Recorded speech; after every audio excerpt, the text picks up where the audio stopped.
हे आपल्या परभणी जिल्ह्यातलं अत्यंत जागृत देवस्थान आहे मारुतीरायाचं। प्रत्येक शनिवारी 25,000 ते 50,000 भाविक या ठिकाणी दर्शनाला येतात।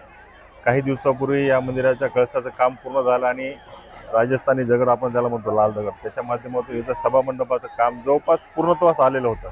परंतु काही कारणास्तव आता आपण या पाहतो ही बल्ली, या बल्लीच्या माध्यमातून त्याची पूर्ण जोडणी झाली होती, परंतु काम बऱ्याच दिवसापासून बंद असावं आणि म्हणून ते पूर्ण दोरी असेल, बल्ली असेल, कुजली असेल आणि एखादा जॉईंट नाही बसला तर एका जॉईंटमुळे पूर्ण सभा मंडप पडण्याची जी शक्यता होती त्या पद्धतीतला हा प्रकार आहे।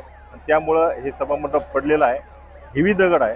त्यामध्ये जवळपास आत्तापर्यंत 27 लोक हे परभणीला सरकारी दवाखान्यामध्ये 3 आणि RP मेडिकल कॉलेज येथे जवळपास 25 लोक त्या ठिकाणी आहेत। त्यापैकी 14 जण मयत झाल्याची माहिती आताच सिव्हिल सर्जन यांनी मला फोनच्या द्वारे दिलेली आहे। आता रेस्क्यू ऑपरेशन मोठ्या प्रमाणामध्ये तुम्ही पाहत आहात।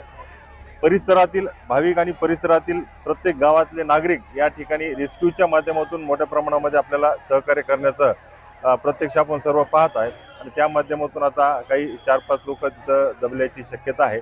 दगड क्रेनच्या माध्यमातून काढण्याचं काम चालू आहे। ते झाल्यानंतर खऱ्या अर्थानं किती जखमी आहेत, किती मयत आहे याचा आकडा आपल्याला त्या ठिकाणी